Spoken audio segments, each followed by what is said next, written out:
ठीक है, चलिए शुरू। हाँ, हेलो नमस्कार दोस्तों, स्वागत करता हूँ आपका मेरे YouTube channel Rohit Kumar study for job में। और आज हम एक वीडियो जो बना रहे हैं उसमें हम देखेंगे कोशिका, यानी चैप्टर नंबर 1 रहेगा ये हमारा सेल्स, और इसके MCQs हम देखेंगे। ठीक है, तो चलिए शुरू करते हैं, समय बिल्कुल भी नहीं बिताएंगे।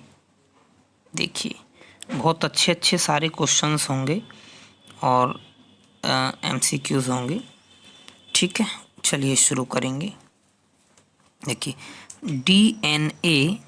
डीएनए जो होता है उसमें होता है, ये क्वेश्चन पूछा गया है आपसे। अच्छा सॉरी, एक ऑप्शन आपका दुबक रहा होगा, इसको मैं छोटा कर देता हूँ। ये लीजिए, डीएनए जो है, डीएनए में क्या होता है, यह क्वेश्चन पूछा गया है आपसे। तो डीएनए में क्या होता है, अगर हम देखें तो डीएनए में क्या क्या होगा मेरे भाई, ऑप्शन यहाँ पर दिए गए हैं। अमीनो एसिड होता है क्या, पेप्टाइड्स होता है क्या, पेप्टोन्स होता है क्या, और चौथा ऑप्शन जो है इसमें वो है न्यूक्लियोटाइड्स होता है क्या। तो डीएनए में क्या होता है, ये क्वेश्चन आपको बताना है। और इसका सही जवाब है दोस्तों कि डीएनए जो होता है उसमें न्यूक्लियोटाइड्स पाया जाता है। ठीक है, चलिए आगे इस डीएनए के बारे में थोड़ा सा और जान लेते हैं दोस्तों, क्योंकि क्वेश्चंस के साथ उसका डिस्कशन भी ज़रूरी होता है। देखिए, तो डीएनए जो होता है न्यूक्लियोटाइड्स के बने होते हैं। अगर क्वेश्चन इस तरीके से पूछ ले घुमाकर आपसे कि डीएनए निम्न में से किसके बने होते हैं, तो आपका जवाब होगा डीएनए न्यूक्लियोटाइड्स के बने होते हैं। डीएनए 2 पॉलीन्यूक्लियोटाइड्स के बने होते हैं। डीएनए 2 पॉलीन्यूक्लियोटाइड्स के बने होते हैं। प्रत्येक पॉलीन्यूक्लियोटाइड्स में कई न्यूक्लियोटाइड्स होते हैं, यानी कहने का मतलब है बहुत सारे न्यूक्लियोटाइड्स एक पॉलीन्यूक्लियोसाइड्स में होते हैं, और ऐसे ही ऐसे पॉलीन्यूक्लियोटाइड्स जो होते हैं वो 2 मिलकर न्यूक्लियोटाइड बनाते हैं, और डीएनए इन्हीं का ही बना होता है मेरे भाई। ठीक है, चलिए आगे की बात हम समझते हैं। न्यूक्लियोटाइड जो होता है वो नाइट्रोजीनियस बेस का बना होता है, जिसमें प्लूरीन और पायरीमाइडीन होता है। प्लूरीन और पायरीमाइडीन होता है।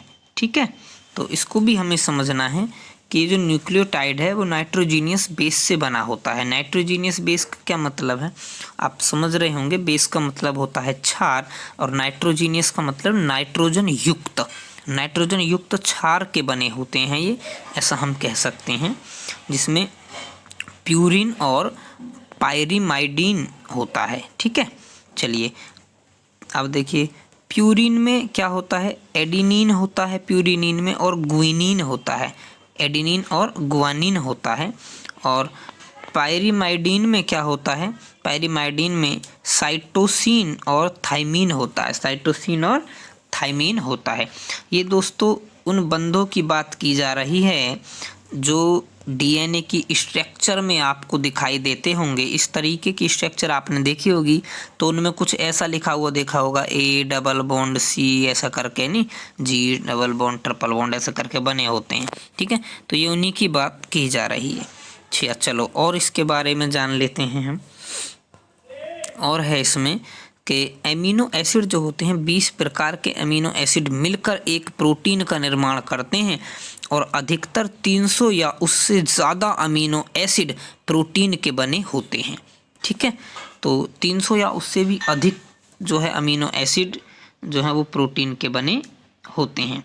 चलिए और इसमें बात समझते हैं। प्रोटीन को बॉडी बिल्डिंग मटेरियल कहते हैं। अगर ये क्वेश्चन आ जाए कि बॉडी बिल्डिंग मटेरियल किसे कहते हैं, तो मेरे दोस्तों बॉडी बिल्डिंग मटेरियल प्रोटीन को कहते हैं। और इसीलिए जब आप लोग जिम करते हैं, जिम जाते हैं, तो वहाँ कहते हैं कि भाई सप्लीमेंट ले लीजिए, और सप्लीमेंट में होता है मेरे भाई प्रोटीन। कुछ लोग उसको डायरेक्ट प्रोटीन भी बोलते हैं कि प्रोटीन ले लीजिए भाई, तभी उससे हमारी बॉडी बिल्डिंग होगी। चलिए और समझते हैं, इसमें और बहुत सारी चीज़ें यहाँ पर दी गई हैं कि भाई प्रोटीन और एंजाइम और हार्मोन के निर्माण में सहायक होता है। कौन सहायक होता है, डीएनए। डीएनए किस में सहायक होता है, प्रोटीन, एंजाइम और हार्मोन के निर्माण में सहायक होता है। चलिए अब इसमें एक ऑप्शन दिया गया था, जैसे पेप्टोन्स और पेप्टाइड्स। तो पेप्टोन्स और पेप्टाइड जो है आमाशय की जठर HCl रस जो होता है उसमें निकलते हैं, यानी ये जठर रस में पाए जाते हैं। पाचन तंत्र का ये भाग होता है। पेप्टोन्स और पेप्टाइड्स जो होते हैं, ठीक है। चलिए, ट्रिप्सिन जो होता है आपका, ट्रिप्सिन प्रोटीन को पेप्टोन्स और पेप्टाइड्स में बदल देता है। एक ट्रिप्सिन नामक पदार्थ इसी में पाया जाता है, जठर ग्रंथि में ही पाया जाता है। जठर रस यानी HCl के साथ मिक्स्ड होता है ट्रिप्सिन नामक पदार्थ। और जब हम कोई भी प्रोटीन खाते हैं मेरे भाई, तो प्रोटीन का पाचन करने के लिए हमें किसकी ज़रूरत पड़ती है? ट्रिप्सिन की ज़रूरत पड़ती है। और ये ट्रिप्सिन उस प्रोटीन को बदल देता है पेप्टोन्स और पेप्टाइड्स में, ठीक है। तो ये क्वेश्चन भी आ जाता है दोस्तों, इसको भी याद रखना कि प्रोटीन का पाचन कौन करता है? तो ट्रिप्सिन करता है। कहाँ करता है? आमाशय में करता है। और प्रोटीन को किस में बदल देता है? तो पेप्टोन्स में बदलता है। और किस में बदल देता है? पेप्टाइड्स में बदल देता है, ठीक है। तो एक क्वेश्चन से हमारे इतने सारे क्वेश्चन क्लियर हो जाते हैं दोस्तों। चलिए अगला क्वेश्चन हम देखते हैं। अगला क्वेश्चन है यहाँ पर कि कोशिका में प्रोटीन संश्लेषण का स्थान है। ऑप्शन दिए गए हैं, माइटोकॉन्ड्रिया, केंद्रक, राइबोसोम या फिर केंद्रिकाएं, ठीक है। तो इसका सही जवाब है राइबोसोम। और राइबोसोम को हम प्रोटीन संश्लेषण का स्थान कहते हैं। तो चलिए इसके बारे में और बहुत सारी चीज़ें हम जान लेंगे। तो देखिए क्या है कि कोशिका यानी जो सेल है उसमें प्रोटीन संश्लेषण राइबोसोम में होता है, ठीक है। प्रोटीन संश्लेषण कहाँ होता है? राइबोसोम में होता है।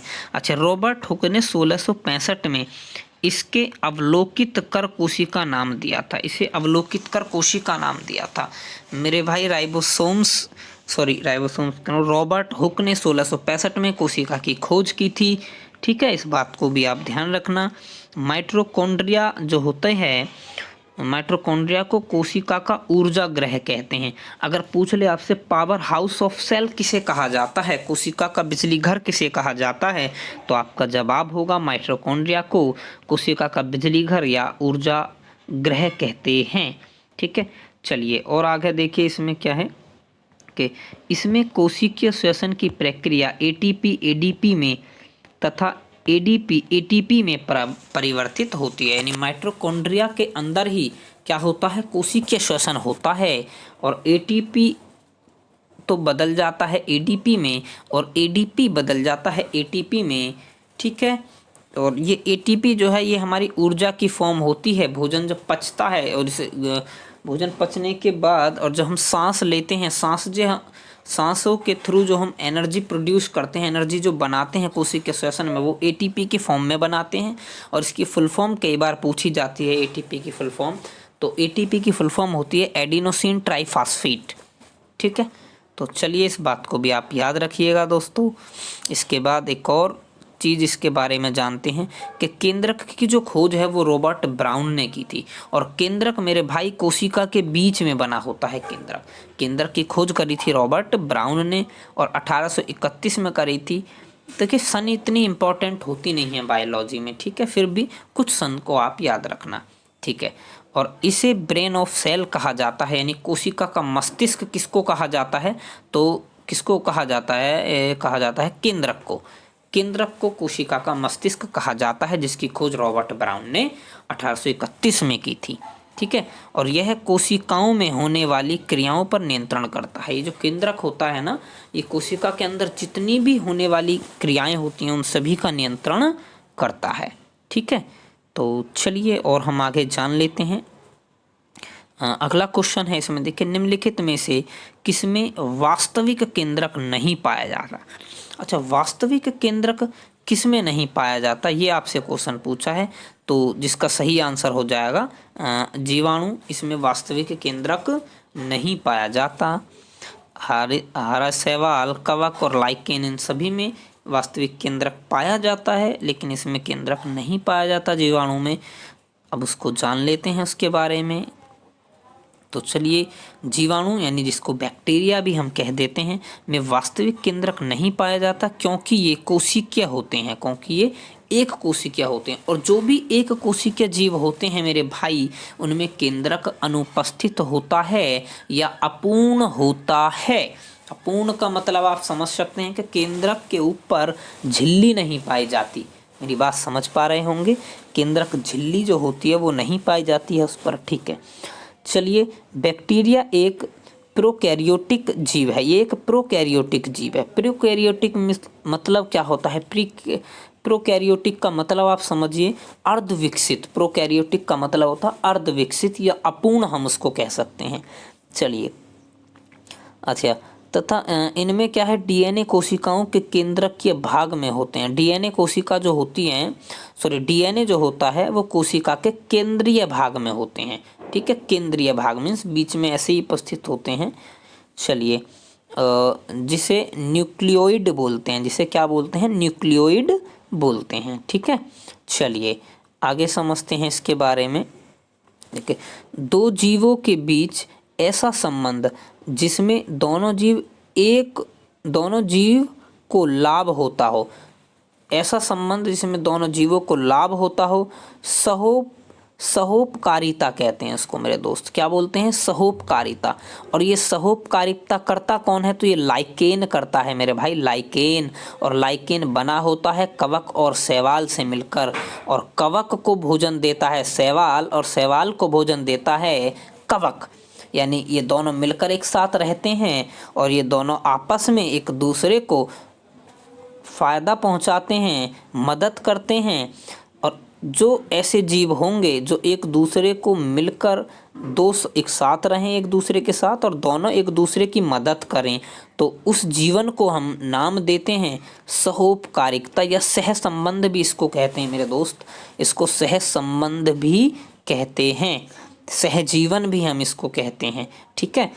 तो ये लाइकेन का निर्माण करते हैं। चलिए, लाइकेन जो है वो लिटमस पेपर बनाने के काम आता है। अगर आपसे क्वेश्चन पूछ ले कि लिटमस पेपर किससे बनता है, तो मेरे भाई याद रखना कि लाइकेन जो है, लाइकेन से ही लिटमस पेपर बनता है। और अगर पूछ ले कि लिटमस पेपर का प्राकृतिक रंग कैसा होता है, तो लिटमस पेपर का प्राकृतिक रंग मेरे भाई बैंगनी होता है, बैंगनी, ठीक है।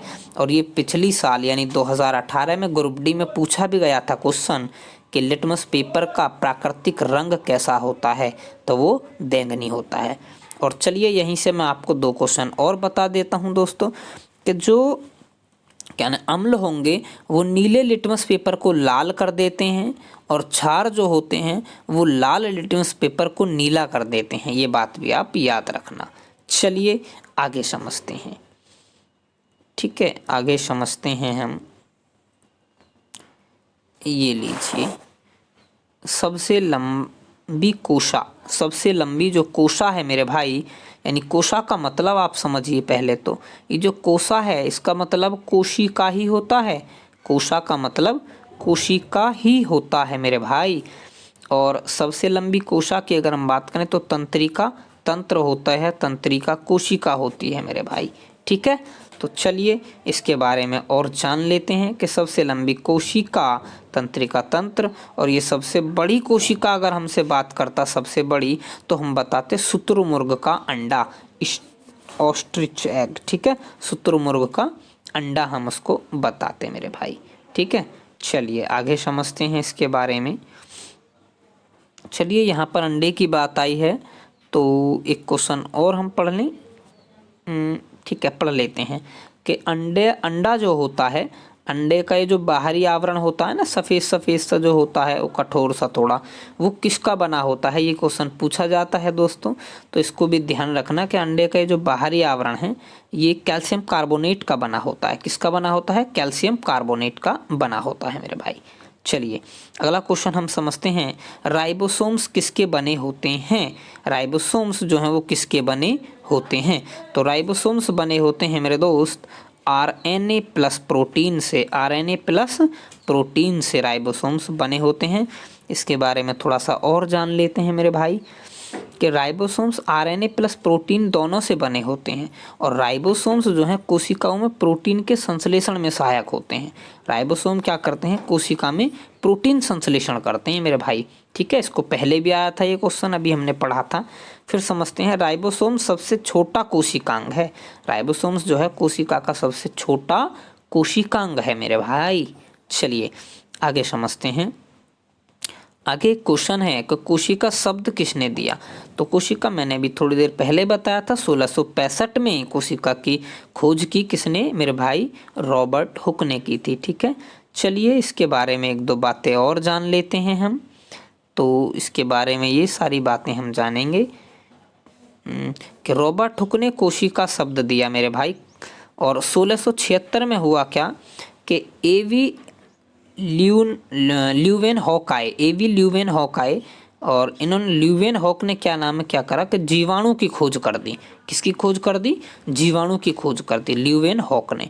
और रॉबर्ट ब्राउन आए, उन्होंने 1831 में केंद्रक की खोज कर दी। ये भी हमने अभी पढ़ा था थोड़ी देर पहले ही। ठीक है, अच्छा एक है इसमें वेल्टर फ्लेमिंग, इन्होंने क्या काम करा 1869 में। वेल्टर फ्लेमिंग उन्होंने 1869 में, और एक थे हमारे व्यक्ति फ्लेमिंग जो थे, उन्होंने 1869 में क्या काम करा कि मिटोसिस डिवीज़न जो होता है उसका पता लगा लिया इन्होंने।